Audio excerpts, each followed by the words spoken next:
Everyone, welcome to this video wherein we would be discussing all the questions related to the logical reasoning section from slot 1 for the year CMAT 2023. ये एक detailed solution video है जहाँ पे with every topic and every question that comes up, I'll try to explain the concept in detail. तो even if you're not sure about certain topics, आप questions के through इन topic को सीख सकते हो, समझ सकते हो. सो आई रिक्वेस्ट कि जब आप ये वीडियो देख रहे हो at least carry a rough notebook and try to do the solutions there itself. Okay, let's start with the first question. In an extended family, A is married to B, B has two sons C and D, the younger son D is married to E, F has two children E and G. How is G related to D? Question from the topic blood relation. देखते हैं how do we start with this. अब blood relation topic में in order to determine the relation between two persons हमारे पास कुछ shortcuts होते हैं. ये शॉर्टकट्स इसलिए है कि हमारे लिए चीज़ें ज़रा आसान हो जाए while we are actually solving it. मैं यहाँ पे आपके रेफरेंस के लिए लिख देता हूँ. जैसे if I right A and I right plus at the top तो ये मैं इंडिकेट कर रहा हूँ इसका जेंडर मेल है. इफ़ आई राइट माइनस तो इसका जेंडर फीमेल है. ये कोई रूल नहीं है. दीज आर जस्ट सिम्बल्स जो आप अपने एंड पे खुद से बनाते हो so that it's easier for you to quickly look through a problem. जैसे if two people are married तो मैं उनके बीच में इक्वल टू साइन देता हूँ and this shows a couple relationship.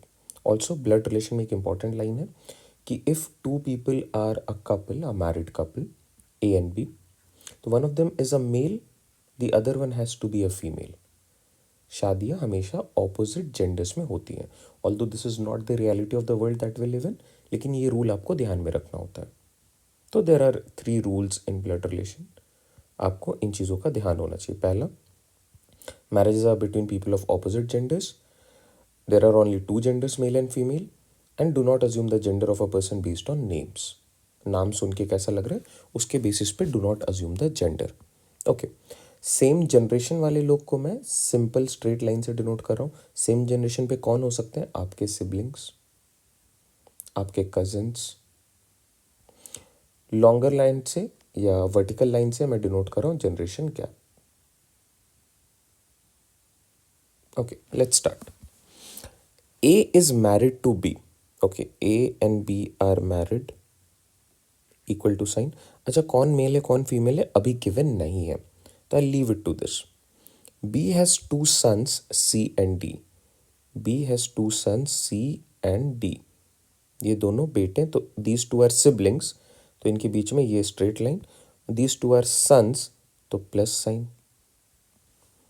Now the younger son D is married to E. D is married to E. अच्छा, इस couple में D and E are a couple. One of them is a male D. Other one has to be a female. Gender मुझे specify हो जा रहा है. Now F has 2 children E and G.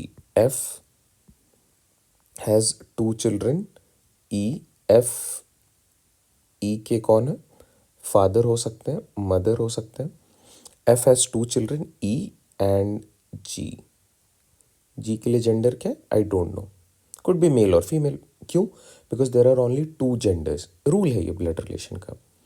How is G related to D? G का क्या relation है D के साथ? ओके, ये प्लस या फिर माइनस होगा. तो अगर G प्लस है दैट मीन्स मेल है, तो G is brother in law of D. अगर फीमेल है तो sister in law of D. क्या इनमें से कुछ गिवन है? Yes, brother in law given है, so we are marking this.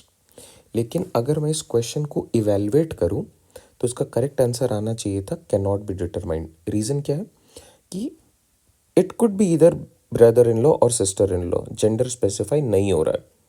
तो if one of the option would have been can't be determined तो मुझे उसे मार्क करना चाहिए. यहाँ पे सिस्टर इन लॉ गिवन ही नहीं है और आपको कंपल्सरली पिक करना है out of the 4 option. Therefore you are picking B. I hope you are finding the difference.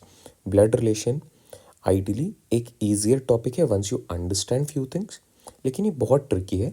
ये जो पॉइंटर्स मैं आपको बताते जा रहा हूँ इन सब की वजह से आपको ज़रा आसान लग रहा होगा, बट ये पॉइंटर्स बहुत सारे हैं, आपको इनके बारे में इन डेप्थ पता होना चाहिए, then you can easily solve a particular problem. आप देख पा रहे हो ये जो रिलेशन मैंने यहाँ पे बनाया है, how easily you can draw this with the help of these symbols.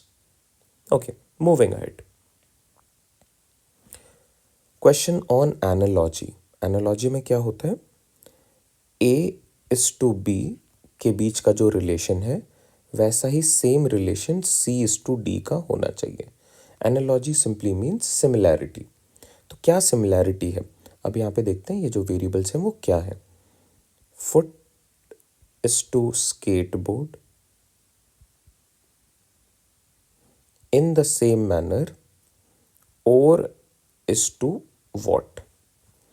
पहले आपको इनके बीच का रिलेशन या सिमिलैरिटी फिगर आउट करना है और उसी सेम कनेक्शन को यहाँ पे कॉपी पेस्ट करना है। आप देखो फुट और स्केटबोर्ड कैसे रिलेटेड हो सकते हैं। We use our feet for skateboarding, तो आप इसे यूज करते हो फॉर दिस, तो आपको बस ये फिगर आउट करना है और इज यूज्ड फॉर व्हाट। क्या आप और से फिशिंग करते हो, नहीं, आप फिशिंग रॉड से फिशिंग करते हो, तो this is ruled out. Rowboat, yes, oars are used to pedal the rowboats, so this is correct.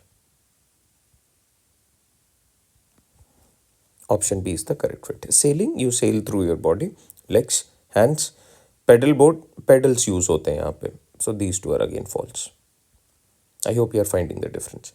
अब यहाँ पे आप देख पा रहे हो ये जो वर्ड्स इन्वॉल्व हैं इनका अगर मीनिंग आपको नहीं पता है, you won't be able to answer this. So search for analogy if you want to prepare well, because every year you get at least one question every slot, at least one बोल रहा हूँ, initially 2 भी होते हैं। Important topic है, general knowledge काफ़ी होनी चाहिए, but general knowledge related to analogy problems, जैसे instrument and the measurement that they do, parliaments, countries, current country and their currencies, animal and the younger ones, animal and the sound that they make, ये सारी चीज़ें आपको chart wise मिल जाएंगी। You can search for it and may be go through it on a daily basis. अभी भी you have a few days left, आप इसे prepare कर सकते हो एंड ट्रस्ट मी आप इसे प्रिपेयर कर लो, बिकॉज इस पे बेस्ड तो क्वेश्चन डेफिनेटली रहेंगे। Next question from the topic order and ranking. अगर आपने प्रीवियस वीडियो देखा है 2024 का स्लॉट 1, वहाँ पे मैंने डिस्कस भी करा इन डेप्थ, बट एक बारी फिर से बता देता हूँ। There is only one formula for order and ranking question. वो क्या है, ऑर्डर रैंकिंग यूज़ होता है अगर आपके पास एक लाइन में कुछ लोग खड़े हैं, जैसे 1 2 3 4 5 6 कितने भी, ठीक है, आपको बताना है कि how many members are there. तो इस पर्टिकुलर रो में किसी भी एक एलिमेंट का rank from left hand side and right hand side अगर आपको पता है कि इसका रैंक लेफ्ट हैंड साइड से काउंट करने पे ये आ रहा है, राइट हैंड साइड से अगर मैं काउंटिंग करूँ तो इसका रैंक ये आ रहा है, तो आप इजीली बता पाओगे कि how many members are there in the whole line. जैसे किसी भी इंसान का rank from the top and rank from the bottom अगर गिवन होता है, तो आप उस क्लास में कितने लोग हैं वो इजीली फिगर आउट कर सकते हो। फॉर्मूला क्या बनता है, total members is equal to rank from the left plus rank from the right minus 1, or total is equal to total number of members in the line is rank from the top plus rank from the bottom minus 1। Clear है? अब जरा questions पे आते हैं। Sunil is 16th to the left of Ram, और यहाँ पे who keyword किसको डिनोट करता है हमेशा, who is always use to denote जो उसका नियरेस्ट एलिमेंट है। राम के बारे में क्या बोला जा रहा है, is 18th from the right. Okay, अगर ये सीक्वेंसिंग है और यहाँ से मैं राइट एंड मान रहा हूँ इसे इस तरफ, and let's say this is the left and इस तरफ, 18th पोजीशन पे कौन है, let's say here is 18th 1 2 ऐसे करके 18th यहाँ पे, और यहाँ पे है Ram. Sunil is 16th to the left of Ram. Okay, these persons are facing north. North facing का मतलब है इनका सर इस तरफ है, जैसे अभी आपका सर है, your right is towards this, your left is towards this। अब इस इंसान के लिए लेफ्ट हैंड साइड क्या हो जाएगा, ये वाला हो जाएगा। आप ये फिगर आउट कर पा रहे हो। अगर ये इंसान ऐसे सर इस तरफ रखा है, इसका लेफ्ट हैंड साइड इस तरफ होगा। 16th to the left, first to the left का मतलब है नेक्स्ट एलिमेंट, तो 19th होगा। सेकंड टू द लेफ्ट का मतलब है 20th एलिमेंट, 2 एलिमेंट आगे। 16 का मतलब क्या है, इसमें आप 16 ऐड कर दो। 18 + 16 इज 34, तो यहाँ पे 34th रैंक, ये जो 34th रैंक है ये इस तरफ से है, तो यहाँ पे 33rd रैंक होगा, यहाँ पे 32nd रैंक होगा, इस तरीके से। Here is Sunil. Jack is 11th from left, 11th from left मतलब यहाँ से जो भी रैंक पॉइंटर होगा वहाँ से 11th पोजिशन पे है, and is also 4th to the right of Sunil. Sunil आपके पास ऑलरेडी है। सुनील भी अगर नॉर्थ फेसिंग है, इसका राइट हैंड साइड इस तरफ होगा, सुनील का लेफ्ट हैंड साइड इस तरफ होगा। Jack is 4th to the right, 4th to the right मतलब 1 2 3 4th, 33 32 31 30, सो 30th पोजिशन पे, यहाँ से 30th पोजिशन, ये क्या आ रहा है रैंक, जैक का रैंक आ रहा है। और जैक के लिए गिवन है 11th पोजिशन फ्रॉम लेफ्ट। अगर मैं यहाँ से काउंट करना स्टार्ट करूँ लेफ्ट हैंड साइड से 1 2 ऐसे करके, so this rank is also 11th। Formula क्या था अब आपको समझ में आ गया है।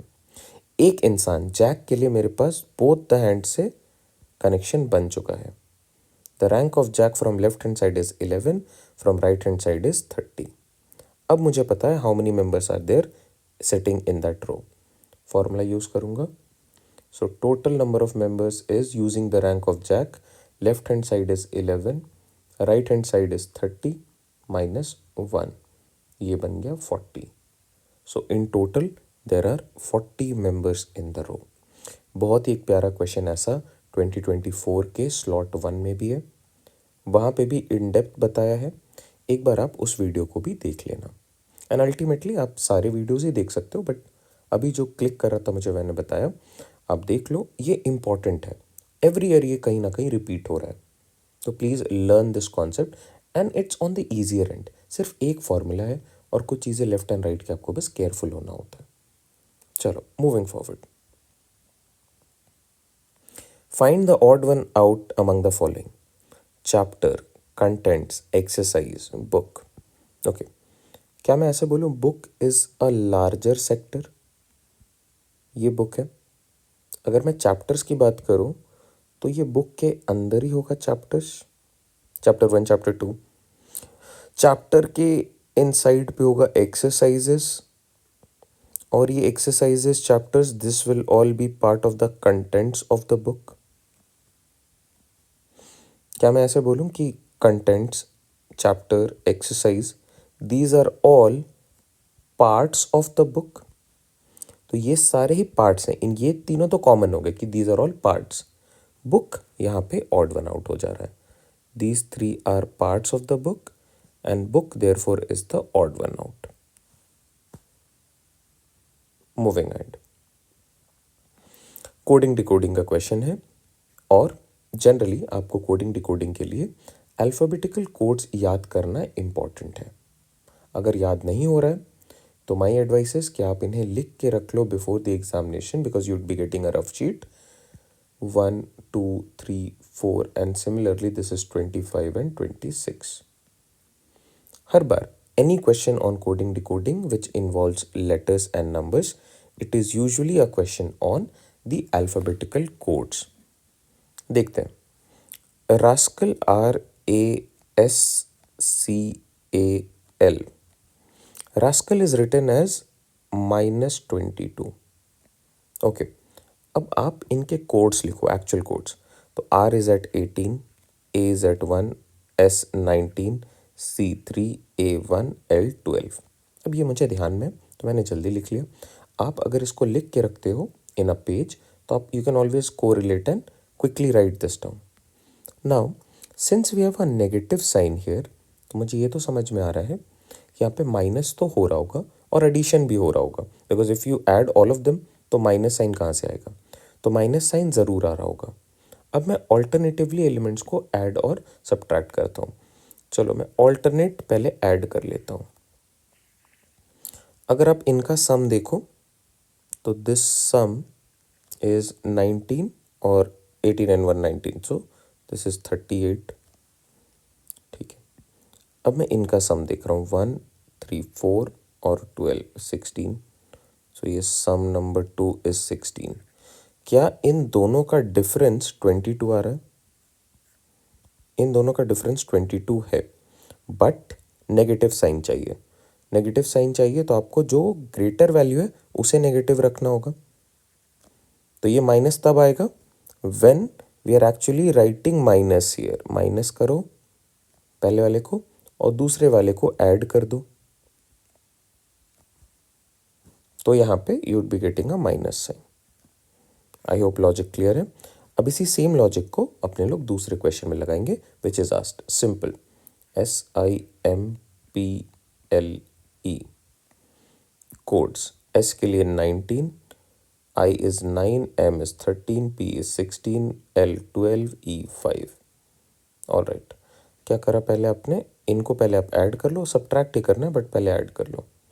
13 एंड 12 इज 25, 25 एंड 19 इज 44। सम बन गया 44। दूसरे सम की बात करते हैं, 9 16 25 एंड 5 30। इनका डिफरेंस कितने का आ रहा है? The difference is of 14, but ये मुझे चाहिए नेगेटिव में। दिस इज ओनली पॉसिबल अगर ये नेगेटिव हो जाए। तो ये नेगेटिव के लिए इसे नेगेटिव रखो, इस वाले ग्रुप को, और इस वाले ग्रुप को आप पॉजिटिव रखो। That is how you should think about these numbers. Option A is the correct fit. ये आप तब जल्दी सॉल्व कर पाओगे only when these letter codes आपको ध्यान में है। इफ नॉट तो इसमें दिक्कत आएगी। Very important question from coding decoding. चलो, again you have a question from blood relation. देखते हैं जरा ब्लड रिलेशन के 3 रूल्स क्या क्या है। पहला रूल है there are only 2 genders, male and female. Second, marriages are between people of opposite sex, एक मेल दूसरा female. And third and the most important, don't assume gender based on names. नाम सुन के कैसा लग रहा है उसके बेसिस पे आप जेंडर अज्यूम नहीं करते हो। Okay, Deepti was walking with her husband. देखो यहाँ पे प्रोनाउन गिवन है her, then I know Deepti is a female. Her husband Rajiv, ठीक है। They met a woman Mili. Deepti introduce Mili to Rajiv and said, क्या बोला उसने? Her brother's father. Her brother's मतलब मिलीज ब्रदर्स फादर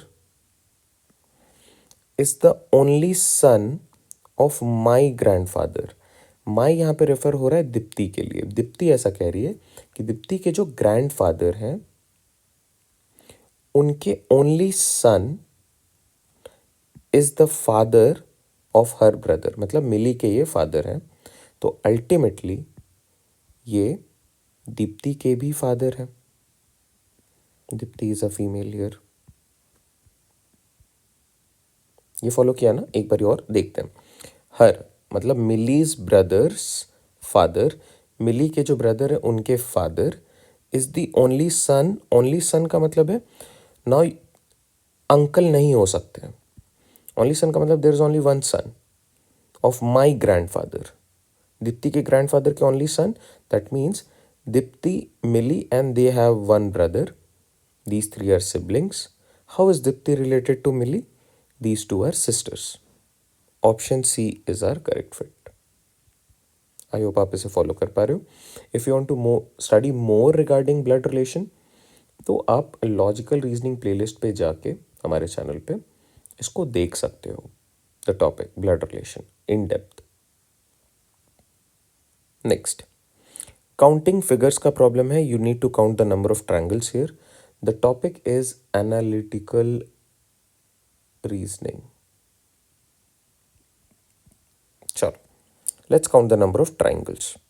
पहले मैं छोटे ट्रायंगल्स को काउंट कर रहा हूँ।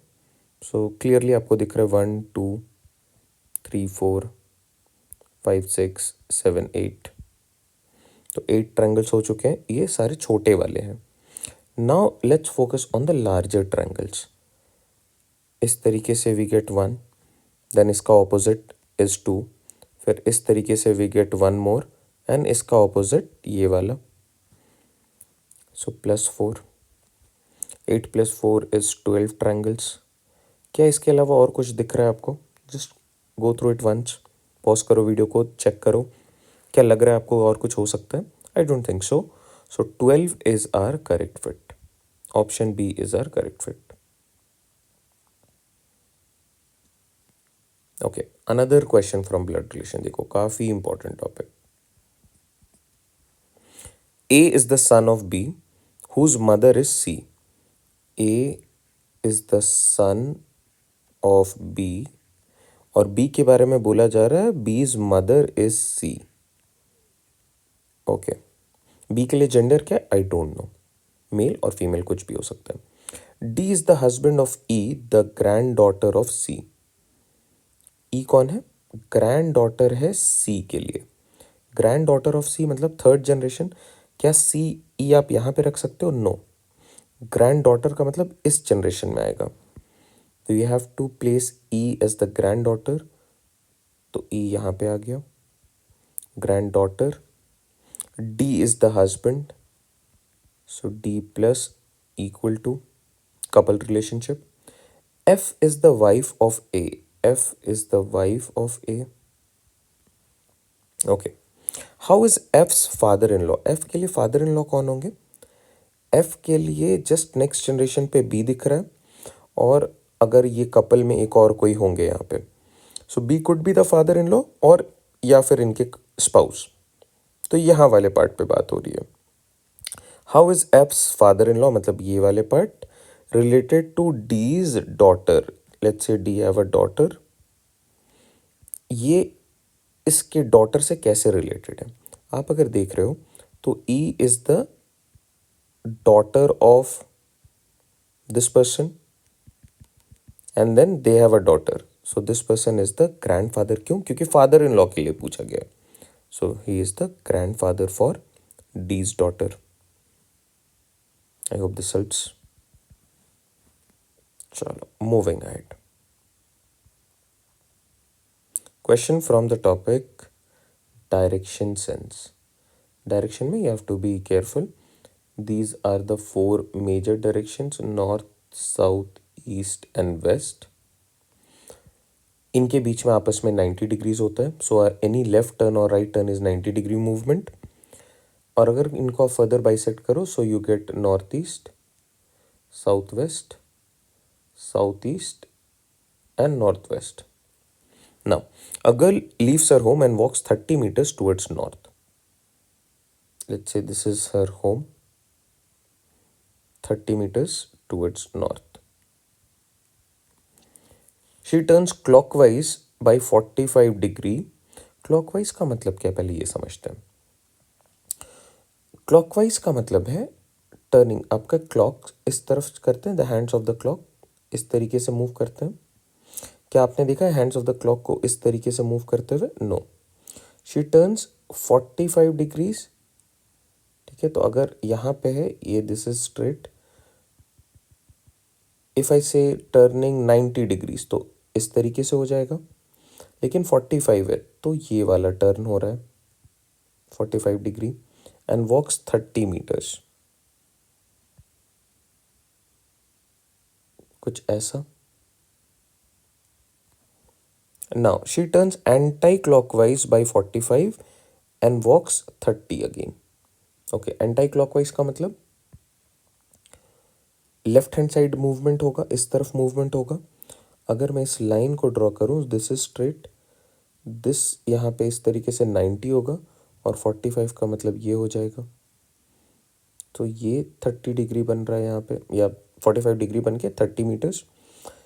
Then she turns by 90 degree towards her left. 90 degree towards her left का मतलब this side and walks 60 meters. Let's say this is 60 meters. There she turns towards her home. Okay, अब यहां से she is turning towards her home, मतलब इस तरफ. In which direction is she walking? कौन सा डायरेक्शन दिख रहा है आपको? ये सोच के बताओ, आपको कॉम्पस यहाँ पे लगाना है। This is east direction, this is south direction, और ये साउथ ईस्ट डायरेक्शन बन रहा है क्लियरली।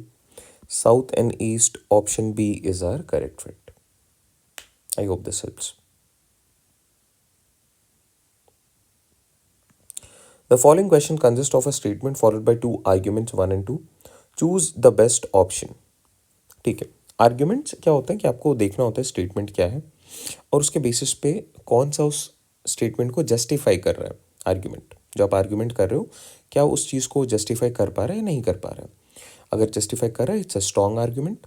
नहीं कर पा रहा है, इट्स अ वीक आर्ग्यूमेंट।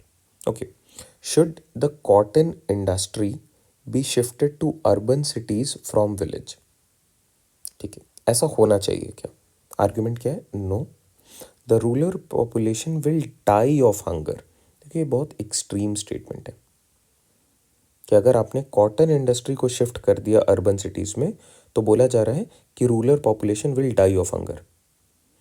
क्या इसका ये मतलब है कि cotton industry is the only industry जिस पे रूरल पॉपुलेशन बेस्ड है? नहीं है ना, this is not the only industry, there are other means of livelihood. तो अगर आप कॉटन इंडस्ट्री को शिफ्ट करते हो तो ऐसा होगा क्या कि rural population will die of hunger? No. So this is a weak argument. मैं क्रॉस इसलिए कर रहा हूँ because it's a weak argument. अगर स्ट्रॉन्ग आर्ग्यूमेंट होता तो मैं टिक करता। Now, yes, rural people will be encourage to adopt farming as their livelihood. मतलब अगर आपने कॉटन इंडस्ट्री को शिफ्ट कर दिया तो इसका इम्पैक्ट क्या हो रहा है? Rural people will be encourage to adopt farming as their livelihood. कहीं ना कहीं ये सजेस्ट ये कर रहा है कि at present rural population farming के तरफ नहीं जा रही है। This is again weak. दोनों ही वीकर स्टेटमेंट्स हैं, both of them are invalid. Argument 1 and 2 are invalid. Moving ahead, ये मैट्रिक्स कोडिंग का सवाल है और ये चाहे देखने में आपको कितना ही कॉम्प्लेक्स क्यों ना लगे, बट ट्रस्ट मी, इससे इजी क्वेश्चन नहीं है, बहुत इजी है। आप एक बार ही समझना मैं क्या कह रहा हूँ। देखो, यहाँ पे the first letter from the matrices are represented first by row and then by column. मतलब आरसी वाला पैटर्न फॉलो होता है। आरसी का मतलब ये है कि अगर मैं 0 0 बोल रहा हूँ तो आई एम रेफरिंग टू 0 0, मतलब ये पहला रो पहला कॉलम, कौन सा एलिमेंट है यहाँ पे? डी। डी। ओके, अगर मुझे इसको रिप्रेजेंट करना है, इस या फिर इस बी को रिप्रेजेंट करना है, समझना, तो मैं क्या बोलूँगा? रो में ये थर्ड नंबर पे, third row and fourth column. तो इफ़ आई राइट 3 4, तो मैं किसको डिनोट कर रहा हूँ? बी को डिनोट कर रहा हूँ। बस इतना सही था। नाउ लेट्स सी मुझे कौन से वर्ड के लिए फाइंड आउट करना है। Rain is our word, RAIN। चलो, always take help of the options. Options को देखो और फिगर आउट करने की कोशिश करो क्या बन रहा है। 57 5 7 5 7 देखते हैं। 5 यहाँ पे, 5 और 7 मतलब R। ठीक है, ये तो करेक्ट बैठ रहा है। 1 2, 1 यहाँ पे, 2 यहाँ पे, तो ये A बन रहा है। चलो, पहले दो तो सही बैठ रहे हैं, R और A बैठ के। 3 1 3 1 I, ये भी बैठ गया। लास्ट 5 6 5 और 6, 5 and 6 N, ये absolutely correct. Option A is the correct fit. अब जस्ट फॉर योर एश्योरेंस एक बारी दूसरे वाले को भी चेक कर लेते हैं। 5 7 R क्लियर है। 2 1 2 और 1, 2 और 1 में देखो A, ये भी यहाँ तक करेक्ट है। 2 3 2 और 3, ये क्या बन गया? D। आना क्या चाहिए था? I। तो आप समझ पा रहे हो इसे क्यों कट करा है। एनीवे, आपका आंसर आ चुका है। यू गेट द आइडिया कि सेकंड भी फॉल्स है and ultimately when you check for C and D, कहीं ना कहीं एक लेटर गलत हो रहा होगा एटलीस्ट। तो option A is our correct fit. बहुत ही ईजी टॉपिक है। सिर्फ एक क्वेश्चन अभी आप समझ लेते हो तो आप इस पूरे टॉपिक को समझ जाते हो, और इसके क्वेश्चन इसी एंड पे रहते हैं, ईजियर एंड पे रहते हैं। ट्राई ये करना है आपको कि जब वो ऑप्शंस के थ्रू चेक करो तो हमेशा लास्ट वाले पार्ट से स्टार्ट करना। चांसेस होते हैं वहीं पे डिस्पैरिटीज़ रहती है अगर होनी होती है। तो अगर कोई फॉल्स ऑप्शन होगा तो यहाँ पे मोस्टली वो फॉल्स होगा, तो आप इजीली इसे सॉल्व कर पाओगे इन lesser time. Okay, next, find the next term in the series. Alphabet series बोल सकते हो इसे, कोडिंग डिकोडिंग वाले पार्ट पे बोल सकते हो। देखते हैं क्या है। CAT cat, then you have EER, then you have GIP, and then you have blanks, and you have KUL. Okay, C के लिए कोड है 3, E के लिए कोड है 5। ये कितने पे जा रहा है? +2, 3 + 2। ये कोड है 7, सो अगेन +2। तो इस तरीके से +2 होने पे क्या आना चाहिए? 9, 9 के लिए कोड होता है आई किससे स्टार्ट हो रहा है? Only option B, that is the correct fit. बस और कुछ नहीं करना है। देखो आंसर आ चुका है, बट यहाँ पे हमारा काम ये है कि हम लोग चीज़ों को समझने पे ज़्यादा फोकस करें। तो अब ज़रा और इसे समझ लेते हैं। 9 + 2 वी गेट 11, 11 के लिए है। तो पहले वाले रो के जो ऑपरेशन है वो +2 हो रहे हैं। What is the rule? +2। Next समझते हैं। देखो केयरफुल रहना, AEI, तो ये आपको दिख रहा है हमेशा +4 हो रहा है। 5 + 4 9, ठीक है। 9 + 4 13, M होना चाहिए, लेकिन M यहाँ पे नहीं है। और M + 4 क्या होना चाहिए? 13 + 4 इज 17, 17 के लिए आता है Q, लेकिन यहाँ पे U, तो +4 इज रॉन्ग। तो क्या हो रहा है? AEI और U, यहाँ पे आप O बिठा सकते हो क्या? इफ़ यू प्लेस O, तो ये बन जाएंगे आपके vowels in the English alphabet. There are 5 vowels, these are AEIOU। तो ये वॉवल्स वाले सीरीज़ है। सेकेंड कॉलम में वॉवल्स आ रहे हैं। थर्ड कॉलम के लिए चेक करते हैं। T इज़ एट 20, ये 18, P 16, ये 12, तो कहीं ना कहीं ये 14 होना चाहिए। 14 पे आता है N, तो ये -2 का सीरीज़ है। ION is our correct fit. I hope आप इसे फॉलो कर पा रहे हो। चलिए moving forward. Again a question from order and ranking, और इस बार तो मैं इसे डायरेक्टली फॉर्मूले से स्टार्ट करूंगा। Total is equal to left plus right -1, total number of members in the line. Some students were sitting in a row. Sheila was 16, 12th from the right hand side से अगर मैं count करना start करूं तो Sheela is at 12th position. Veena was sitting third from the left. Okay, there were 15 students in between Sheila and Veena. How many students were sitting? ठीक है, 15 students अगर शीला और वीना के बीच में, दिस इज़ ओनली पॉसिबल अगर मैं मान लो इसे 1, यहाँ से 1 लेता हूँ, इसे 2 लेता हूँ, इसे 3 लेता हूँ, तो ये फॉल्स हो जाएगा। तो मुझे इस रेफरेंस पे ही लेफ्ट हैंड साइड से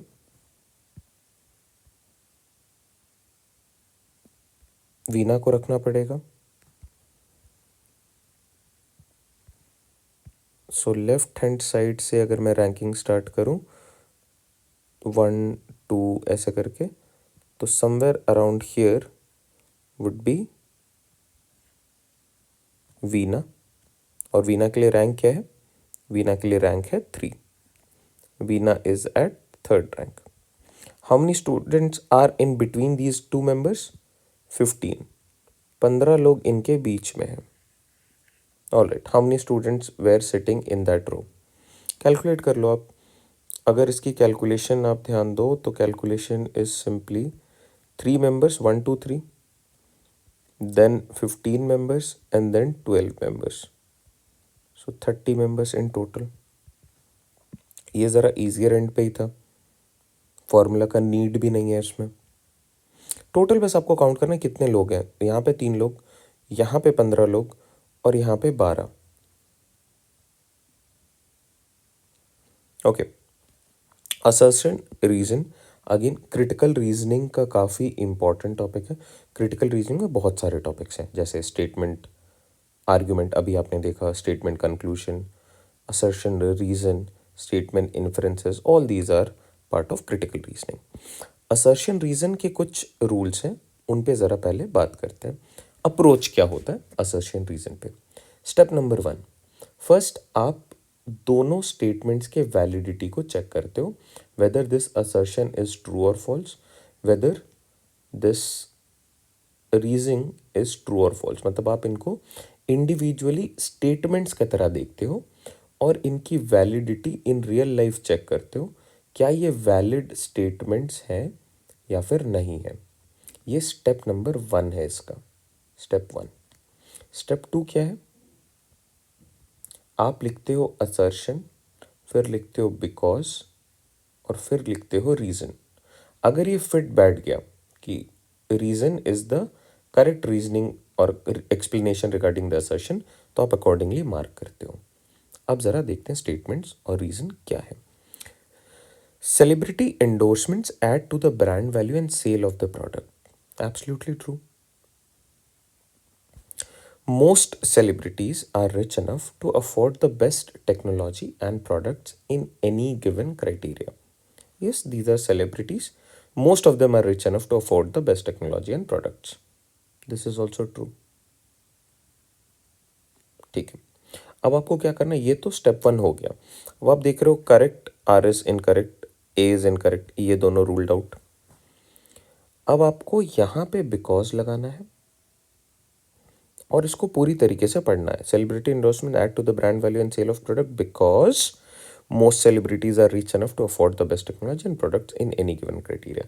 क्या ऐसा है? सेलिब्रिटी एंडोर्समेंट्स क्यों होता है? इस पर्पज से होता है कि because most of the celebrities are rich enough? नहीं, these are only done because they add to the brand value and sale of the products. Why do they add to the brand value? Because they are rich? No, not because they are rich, because they have added a sentimental value amongst the clients. उस basis पे आप इसे करते हो mark. तो R is not the correct explanation of A.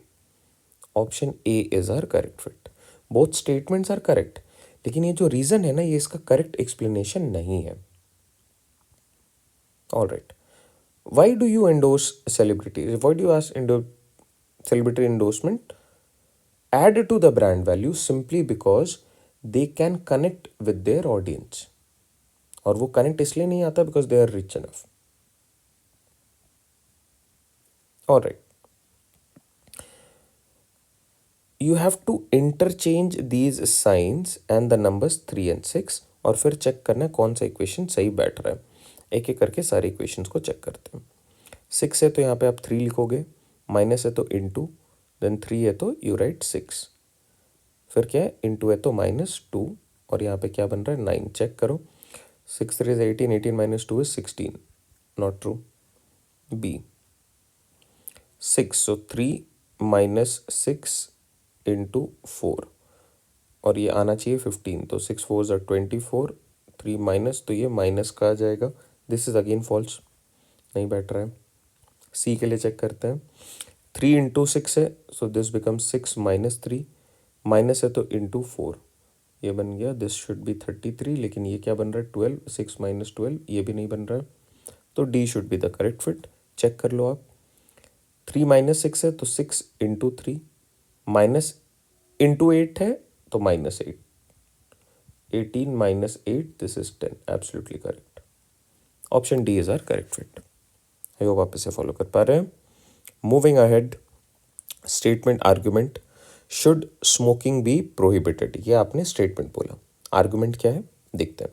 पहला argument है, yes it is wrong to smoke away millions of money, ये वीक आर्ग्यूमेंट है। प्रोहिबिटेड, कोई अपने पैसे खर्च कर रहा है तो आप इसे ये नहीं बोल सकते हो मेरे पैसे मैं खर्च करूं, so that is wrong. In that way this is wrong कि आप ये बोलो कि this should be prohibited because it is wrong to smoke away millions of money, कि how do you spend your money, ये उस चीज पे प्रोहिबिशन लगा रहा है। सो इस पर्पज से ये आर्ग्यूमेंट वीक हो जा रहा है ना। No, it will throw away thousands of workers in tobacco industry out of employment. This is a strong argument. Why? Because we know the tobacco industry is a $1 billion industry. बहुत सारे workers उसमें involve हैं, तो अगर आप smoking को prohibit कर दोगे तो उनकी जो एम्प्लॉयमेंट है वो चली जाएगी।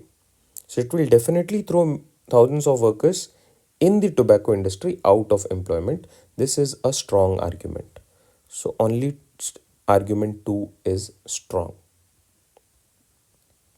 Moving ahead. Again a question on analogy. देखते हैं ज़रा करना क्या. देखो यहाँ पे 1 and 2 है और आपको 1 को पिक करना आउट ऑफ ABCD एंड 2 को पिक करना out of PQRNS. But question analogy का है. सो 1 is to wheat. In the same manner brick is to what. और यहाँ पे 2. तो क्या पॉसिबल हो सकता है.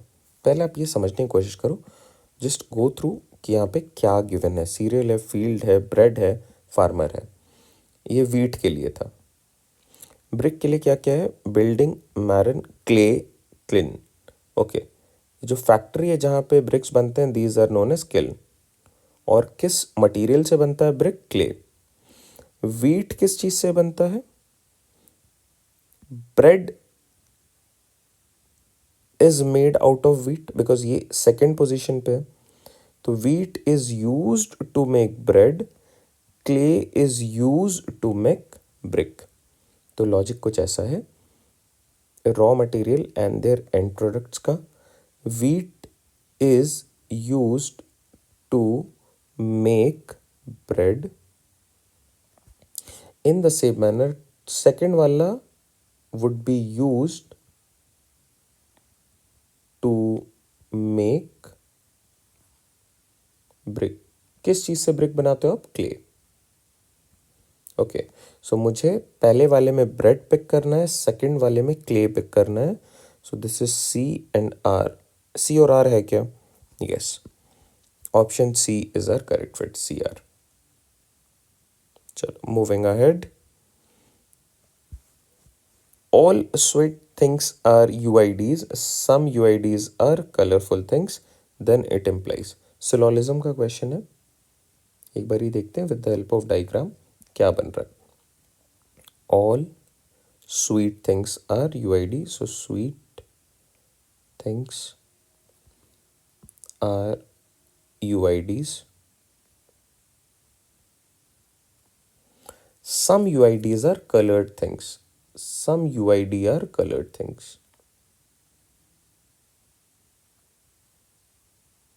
Okay. एक एक करके अब जरा इवेलुएट करते हैं. Some sweet things are colored things. Some sweet things are colored things. Some keyword का मतलब होता है there should be connection. क्या आपको यहाँ पे ये दोनों कनेक्टेड दिख रहे हैं. नहीं दिख रहे हैं. बट इनको कोई स्टॉप भी नहीं कर रहा है. तो किसी एक केस में ये लोग कनेक्टेड हो भी सकते हैं. तो नॉट नेसेसरली ट्रू ये कनेक्टेड होंगे एंड नॉट नेसेसरली ट्रू ये कनेक्टेड नहीं होंगे. सो this is basically a can't say scenario. Can't say scenario ऐसा होता है कि वो अल्टीमेटली फॉलो नहीं करता है. अगर यहाँ पे ऐसा होता some sweet things are coloured things is a possibility, तो आप बोलते can't say plus possibility is definitely true, तब ये फॉलो कर जाता. Can it be a possibility. Yes.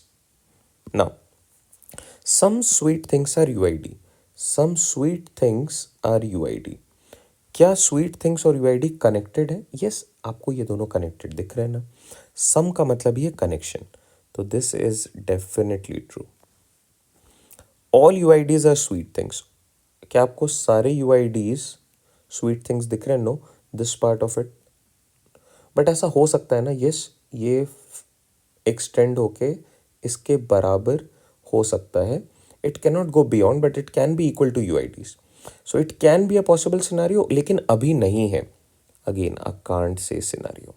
अगर आपको इन डेप्थ इसको पढ़ना है, check our YouTube video on syllogism. 2 lectures हैं. आपके इस टॉपिक से रिलेटेड जितने डाउट्स हैं सारे क्लियर हो जाएंगे. Now come back. Some UIDs are sweet things. Some UIDs are sweet things. क्या ये दोनों कनेक्टेड है. मैंने बोला अभी सम से आप सिर्फ कनेक्शन देखो.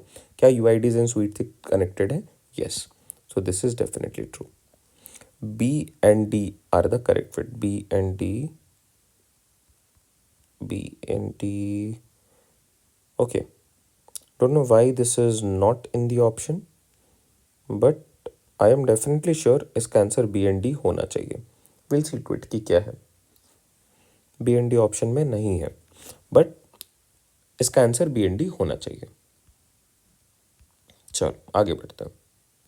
How many squares does the figure have? Squares आपको फाइंड आउट करने हैं।